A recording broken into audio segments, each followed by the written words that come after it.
everybody. Before we get started on episode 127 and part one of this new Clemson football podcast preview series with Conor O'Neill, who's doing work for Duke and Wake Forest, I think we're going to have him for both episodes.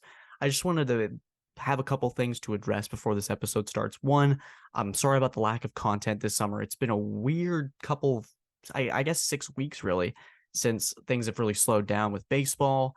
There was the regional, there was a lot of things going on. And then with the NBA finals, I was traveling and on vacation during a good majority of the series. So I didn't get to cover it in the way I wanted to. So I just wanted to apologize on that. I didn't want to necessarily feel like I was over posting, especially when there's a lack of content out there that you guys usually hear from me. So I hope that kind of addresses the air to anybody that's wondering. And in this episode, on my end, there's an issue with the audio and it's a little echoey, and I hope it's not too distracting. I didn't want to reach back out to Conor just because his busy schedule covering with two sites, especially since he took the time to help me kick off this new series for you guys. And so his side of it, it's great. He brings great information to this episode. I hope you guys will enjoy it. I just wanted to leave that little note so you're not confused or anything or wondering why it sounds the way it is. It's been fixed. I've been spending a couple hours working on it, especially before part two when I did mine with Kurt, who does stuff with Florida State. That'll drop on Friday. Guys, thank you as always for just everything, and I really appreciate it. I'm really excited about kicking off this series. Enjoy the interview and learn about some Duke football. Thank you, guys. Whoever is listening, guys, welcome back, and welcome to part one of what I hope to be a long and successful 10-part series. You know, I was thinking about doing a Clemson football preview, but I think why here listen to me for 10 parts when I can reach out and connect with top journalists in the country and in the ACC. So we're going to start today with Conor O'Neill, who's publisher of Duke Illustrated and also does some work for Wake Forest's rival site. And he was just in Omaha to see Wake Forest get to, I believe it was, I don't know how like the pool play works, if you would call it the semifinals, I guess. Yeah, it was weird. Everybody started calling it a Final Four when it was just TCU, Wake, Florida, and LSU left, and I was like, it's not really a Final Four because one of these teams can lose and they're still playing. Actually, two of them could, and Wake, that was their plight, and eventually lose to LSU. But yeah, if so facto, you could just say they're one of the three last remaining teams. was kind of what I arrived at, but yeah, heck of a run for them. Came up a little short, but you know, when you get to that point, when you get that far, it's pretty hard to say this season was anything but a rousing success. Right, especially for my Clemson listeners in the audience, we experienced a little run of ourselves with Eric Bakich in year one, so we're hoping to get to Omaha in the near future. So, Conor, can you just describe to the audience what your day-to-day roles is within these two websites, and just to give our audience a little bit of background? So I'm the publisher of both, which means I'm in charge of everything that gets put on those sites, and sometimes that's a lot. Sometimes it means being in Omaha and getting ready for a game, and all of a sudden Emil Jefferson is leaving to take a job with the Celtics, and so you've got to set aside what you're doing with one and jump on the other. Makes things really interesting when they're both playing basketball at the same time. You've got a lot of stat broadcast watching on press row. I try not to divide my time too much. Like if I'm in one place, I'm in that place, and that's where I'm paying attention. But I've got a good handle on both. My background is more Wake Forest. Like I was with the Winston-Salem Journal covering Wake. I was on my own covering Wake for a little bit with a Substack, and then I got hired by Rivals. When I got hired by Rivals, that was almost 2 years ago now. They put the Duke site on me as well. So I've got 2 football seasons covering Duke. One was a lot more interesting than the other for obvious reasons there. But I feel like I've gotten to a point where I've got a pretty good handle on both schools with their football, basketball, and you know, baseball. When they're both going to be good, like Duke made the Super Regional and was 1 win away against Virginia from being in Omaha instead of the Cavaliers. So when they're both good at baseball, I guess I really dive into those too. Absolutely. So for you, you talked about obviously one season being better than the first, and it was Coach Elko's first year. So can you kind of describe what it was like for this Duke community that For me, when I think of Duke, I think of basketball, I think of Coach K, but this Duke team really took a leap forward this year. Can you describe what that first year was like, especially with a new coach taking the reins? Yeah, they needed some new energy. Actually, the kind of the dual sport coverage sometimes works against me and sometimes works for me, and it really the David Cutcliffe tenure is really closely related to the Jim Grobe tenure at Wake. This really successful run, some sustained success. The difference was Wake won the ACC championship when Wake got there. Duke did not. They ran into the all-star Florida State team that went undefeated in 2013. But their tenures were really similar at the end too. And David Cutcliffe, the recruiting kind of dipped at the end. He was really loyal to assistant coaches who had been on his staff for a long time when he probably should have moved on to some more innovative and younger coaches that could keep the recruiting rolling along. So it's a program that just needed new energy, and in comes Mike Elko, and I'll be honest, like I watched spring practices last year, I watched fall practices last year. I didn't know how much better they could be. I knew they were going to be kind of better. I kind of still thought they were not going to be a bowl team, like 6-6 and a trip to Shreveport. It used to be. The ACC doesn't have that bowl anymore, but you can still make jokes about it. I thought that would be a successful season, and lo and behold, they're 9-4, and really, when you look at the games they lost to Carolina, to Georgia Tech, these close games at the end, they should have won those too. It should have been a double-digit win season, which would just be unheard of when you look at Duke's history in football. So it was a lot quicker of a turnaround than anybody could have predicted. Other than the people in the program, like to their credit, Mike Elko was right there saying he thought they had a chance to be pretty good. And the other thing that kind of stands out about how they did it, they didn't have a transfer portal overhaul. They didn't, start a bunch of freshmen. They didn't have to recalibrate the entire roster. They just kind of took the pieces they had when they came in. Riley Leonard is a perfect example of this. Jalen Calhoun is a perfect example of this. And just kind of molded them into a system where it was a blend of what they did well and what Kevin Johns, the offensive coordinator, and Rob Smith, who was the defensive coordinator last year, he's been replaced by Tyler Santucci. It was just kind of molding those guys into what they do well, plus the systems that they wanted to come in and implement. And I mean, Riley Leonard went from we joked about him. We joked about it throughout the year with him, and even into the spring. He loves to be discounted. He loves to see his name at the bottom of those ACC quarterback lists. He told us, I think it was back early in fall camp, that he loves seeing lists of like Riley Leonard, worst starting quarterback in the ACC going into the season. And he was one of the best by the end of the year. I mean, I was thinking back to all ACC voting, I was right there between him and I can't remember who I was torn between. I think it was him and Sam Hartman, honestly. And I think I ended up giving it to Sam. But yeah, Riley Leonard enters this season definitely as one of the best three quarterbacks in the league. Yeah, and you might want to tell Riley that you didn't pick him for all ACC. He might enjoy that based on your description of him. He we had a great moment after the spring game. Spring games, it's hard for me to get too juiced up about spring games. They're exhibitions played for your fans. There's little to no value for all intents and purposes, especially when you're coming off basketball season, like then you're in baseball season. But I noticed on Riley's wrist was something that said like "you suck." So I asked him about it, and he said, "Yeah, it was just a consummate reminder of, yep, everybody thinks you suck." And he told us that he had his mom tell him that he sucks before every game, just to get the fires pumped a little bit more. Love just that. whatever he can do to get himself fired up. And he said his mom is terrible at it, and he's like. He like put his voice in her voice, and he's like, "Yeah, honey, you suck. Now good luck out there today." You might need a different family member for that little pup up, but yeah, Right? I Yeah. think I saw something like that on like ACC's Instagram about like, yeah, and Riley Leonard's got "you suck" written on his wrists for the spring game, and everyone's like, okay, that works. But Yeah. I mean, that's him. I think clearly that mentality's certainly paid off. He's been the focal point of every conversation that I've seen about Duke football. And you mentioned earlier, this guy is in-house. He wasn't some transfer that you got from some SEC school or something wild like that.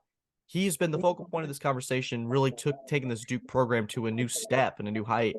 Where did he make this leap in his game, and where can he continue to grow? He had 20 touchdowns, 6 interceptions, nearly 3,000 yards, and I think he led the team in rushing and passing, if I'm not mistaken. Yeah, rushing, passing. I think he added another. I think he got to double-digit rushing touchdowns in there. My numbers are fuzzy, but he was in a quarterback battle with Jordan Moore through last spring and early in the fall. And early in fall camp, it was pretty clear that there had been some separation.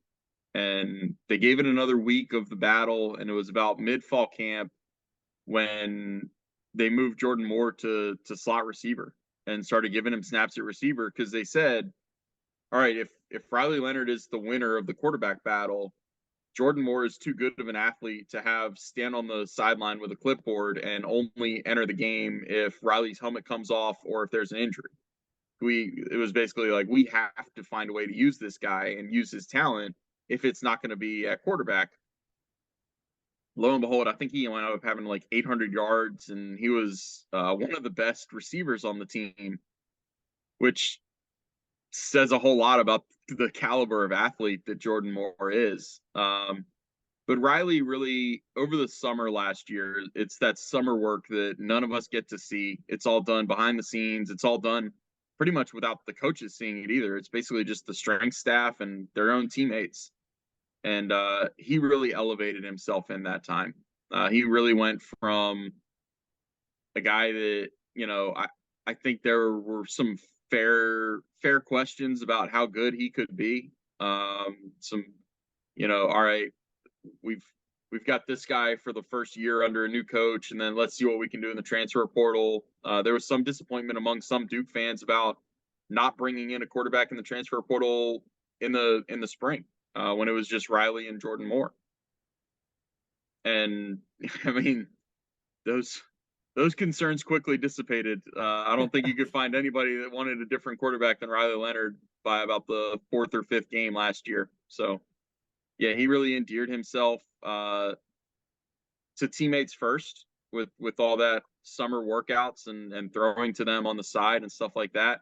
And then he endeared himself to Duke fans. Don't make that slip up very often, but sorry when I do. No worries. Yeah, he really made something of himself, and it's going to lead to, I think, a promising career in football. Yeah, for sure. And I think for me, when I'm in all this noise of covering Clemson football in this wild year we had last year, and I keep hearing this name, Riley Leonard at Duke, and I watched the bowl game against UCF, and just, man, he's an athlete. Really, I thought he made great decisions. I thought he was able to make a lot of plays. It was really the perfect package for what Duke was doing in that first year. That felt like they really took that next step. So for you, with Clemson and at Florida State, those are the two names that I think dominate this realm of ACC football, especially when it comes to this sport. So how can Duke continue to rise, and how can they continue to be a part of that potential conversation when the beginning of the year they're saying, okay, who's going to win the ACC? Who could be a dark horse for it? We've seen NC State's name get thrown around. We've seen Miami, with all the hype with Cristobal, get thrown around. Where can Duke start to scratch and etch themselves into that conversation? Man, you mentioned those two, but you leave out the other usual suspect of ACC preseason and summer hype. I feel like I'm talking. You're mentioning UNC, but I'm just tired of the. I was tired of the Mac Brown hype 2 years ago, so it's gone away from my memory. Yeah, it drives me crazy in this league. You cover it for long enough, and you start seeing the patterns and the repeats, and it's just like you come off last season and you say, "Man, Duke, it looks like one of the strongest rosters." They brought back a ton of returning talent. They had a number of guys like Dwayne Carter, Jamion Franklin are their two big defensive tackles. Eli Pankol and Jalen Calhoun were two starting receivers. Graham Barton is a great left tackle who could have left early after 3 years. He's back. They just had a ton of guys come back to this roster, and you're leaving the season saying, man, this is a really strong roster. They bring back so much talent. What Elko and his staff was able to do in 1 year, if they're able to build on that, this is really going to be a team that goes into the year thinking top 3 or 4 in the ACC. And then we get to this point in the year, and it's like, oh, that's forgotten. It's all right. We got to look at the recruiting rankings. We got to figure out who's been recruiting at a high level for the last 4 years, and that's going to be who the sleeper teams and the dark horses are going to be behind Clemson and Florida State. And that's why we always land on NC State, Miami, and Carolina. All the sleeping juggernauts. So yeah, to answer your question, if Duke is going to be up there with Clemson and Florida State this year, if they're going to kind of establish the success instead of just having it and then taking a step backward, I think you need to win one of those 2 games against Clemson or Florida State. That's a lot easier for me to say on June 26th in my office than it is when what is it? It's a 9-4. Yeah, that's September, right? September 4th, Monday night kickoff against Clemson. At least you get them at home, but I can imagine there will be a good bit of orange in the stands there at Wallace Wade that night. Then you have to go to Florida State. That game is October 21st, so it's the 1st and 7th games of the year. They're kind of split up pretty equally, but yeah, I mean, winning one of those 2 games, if you beat Notre Dame, that's the game before the off week on September 30th. That can kind of, even though Notre Dame's only a 43% member of the ACC for football purposes, that could elevate you a little bit. It's really an interesting season, right? Look, I don't think you're throwing any shade to say Duke's schedule last year was pretty easy. I ran down the numbers. I think 5 ACC teams last year did not make a bowl game. Duke played all 5 of them and went 4-1 against them. Of those 5, only one of them is on Duke's schedule this year, and it's Virginia. They go from having a pretty easy go of things. I mean, part of why your schedule is easy if you're good is because you win games. But the other part of it is, man, they don't have any of those teams that look like they're rebuilding. Like Virginia Tech looks like they're still rebuilding. Georgia Tech under Brent Key for the first full season. Boston College, you never know what you're going to get with them, and they're not on the schedule. That was a win last year for Duke on a Friday night that made them bowl eligible. So there's kind of this sliding scale of Duke's schedule strength goes from one spot to the next. How good they are is going to be determined by, okay, well, how far along can you get your developmental scale and your talent pool and your depth, and can you meet the sliding scale of where your schedule gets tougher? Yeah, absolutely. And I think, and we can actually use this as a segue to get into the Clemson football matchup. But I think that in a weird, how they in the NFL they like to match up certain teams. I almost look at it as a reward for the on the rise teams. They get to play Kansas City on Sunday night, for example. Like the Jets this year are going to, that may be more because of Aaron Rodgers, but they have more primetime games because of as a result of it. They're going to be better. So in my mind, Duke and Clemson, instead of it being on a Saturday afternoon, maybe at noon or 2 o'clock or 3, it's prime time. It's for a national audience to see. What's your thought process going into this opener against Clemson? Yeah, I look at it a little differently. I look at moving away from the Atlantic and Coastal divisions. I mean, you're going to have to play Clemson twice in 4 years, so you might as well get it out of the way in the first game of these 4 years, right? Like, there's no running and hiding behind the Coastal division. There's no running and hiding behind all the crossovers that some made sense and some didn't. Like, you're going to have to play those teams. So why not get it out of the way early? I've known coaches before that say, all right, well, let's play Clemson right off the bat when we know we're as healthy as we're going to be in a season. Like let's not get to November when we're beat to hell, and feeling every part of what 9 or 10 games have already done to your body. Let's get there fresh. Let's arrive. Let's kind of it's an all things are equal part, at least from the depth standpoint, and at least if you have a good camp and don't run through a bunch of soft tissue injuries in August, then I think that's a good opener for you. It certainly it gets my juices flowing a little more than to compare and contrast. I mean, Wake opens on a Thursday night against Elon, and even as an Elon alum, I'm not too thrilled with that. I think it just kind of feels like a soft opener when you play your FCS game in that first game of the year. Yeah, and so in terms of the matchups, is there anything that you're going to be looking out for, especially when we get to that preview section? For me, it's really going to be, how is this offense going to look for Clemson? It should be a completely different product than last year, especially given the change in quarterback and given the change in coordinator. What are the people in Duke saying? I want to see how Clemson blocks Dwayne Carter and Jamion Franklin.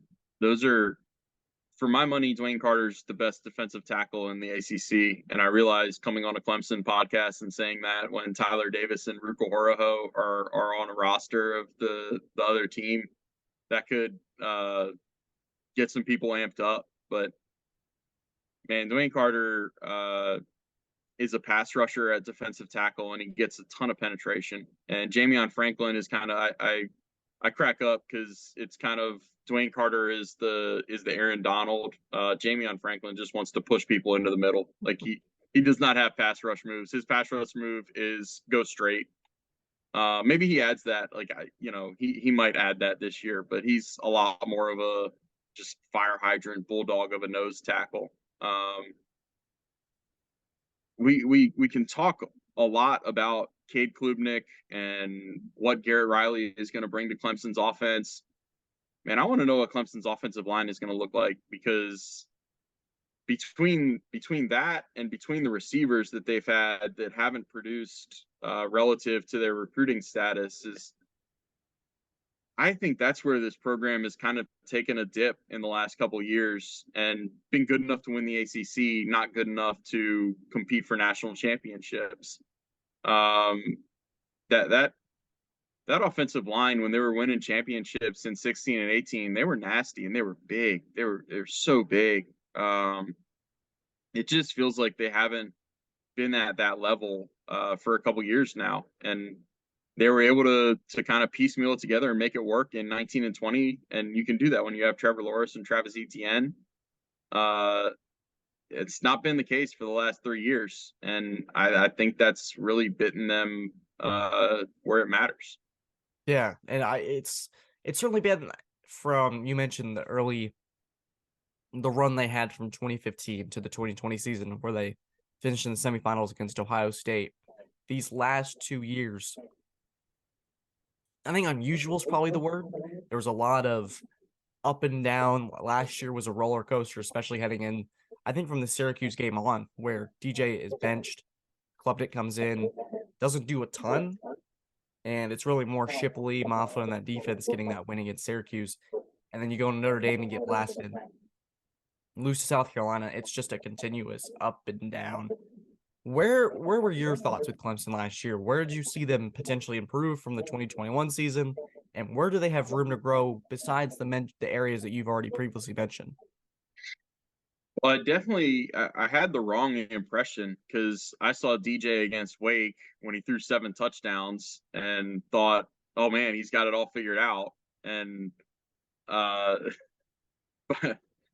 was it, a month and a half later, and he's getting benched, and I'm like, what the hell happened to the guy I watched in Winston just go up and down the field and make throw after throw after throw? I get that they needed a new offensive coordinator, and a change of pace on that side of the ball will do them well.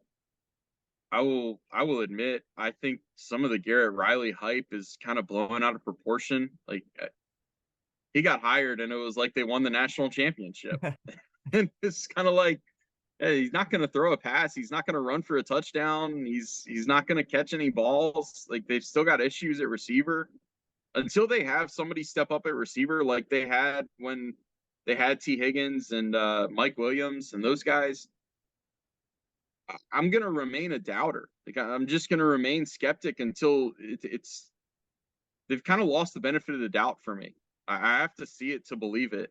I could see it against Duke, with Clemson, it's kind of they have a different standard. They have to do it for 12 games. They, going 11-1 and you still have a 4-team CFP at the end of the year this year. I don't know if 11-1 out of the ACC gets it done. I don't. It's kind of a harsh reality. So Clemson or Florida State, they're probably going to have to be undefeated and then beat the other one in the ACC championship to go to the CFP. And so when you're talking about that as a standard, man, you need to be consistently good at every position where you have not been as good as you once were. I feel like I'm reciting a Toby Keith song at this point, but it's you've got to prove it on the field. You've got to go with the football cliche. You've got to show what you can do.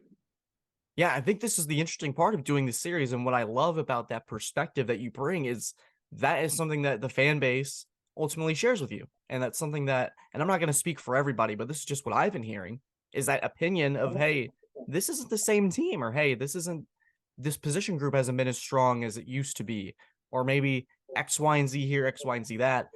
I think it's really, this is what, and I like you said, reiterating things, this is what makes this series special, is that it's not going to be me talking in front of a microphone about Duke from my perspective. I get to bring on someone and talk not only about Duke, but just about Clemson. So it's kind of that give and take.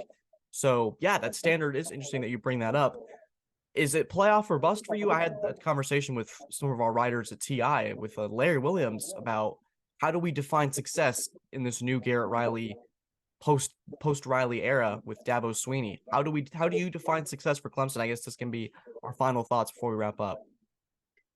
I think when you've won 2 national championships in the last decade, it's national championship or bust. I think they recruit at that level. The resources that they put behind the football program are at that level. The fan support is at that level. I mean, I've been to Clemson, I think 3 times. It's probably 3 out of the 5 best football venues I've experienced in, 15 plus years as a sports journalist. It's just every piece of the puzzle is there. So I don't think you can say, okay, well, if we go 10-2 and beat Florida State in the ACC championship game and go to the Orange Bowl, that's a good run. I think you can celebrate some successes within that, but ultimately, if you get down to brass tacks at the end of the year, that's a failed season. I think CFP or bust. I guess CFP or bust, not national championship or bust. I just get back to the CFP and see what happens in those 1 or 2 games. But yeah, you get it's kind of like making a Final Four. It's like, once you make the Final Four, yeah, you're trying to win it. Once you get to Omaha, yeah, you're trying to win it. But getting there, that's the destination. That's where everybody's season is going to end one way or another. You did well if you make it to that point.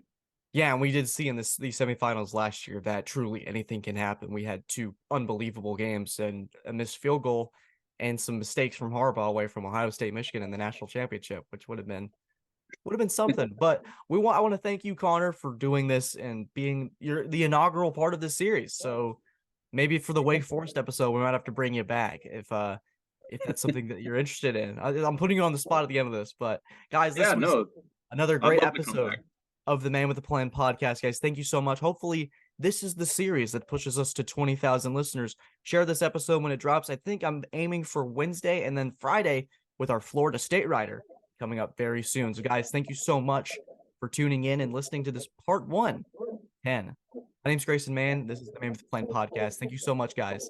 Take care and have a great day.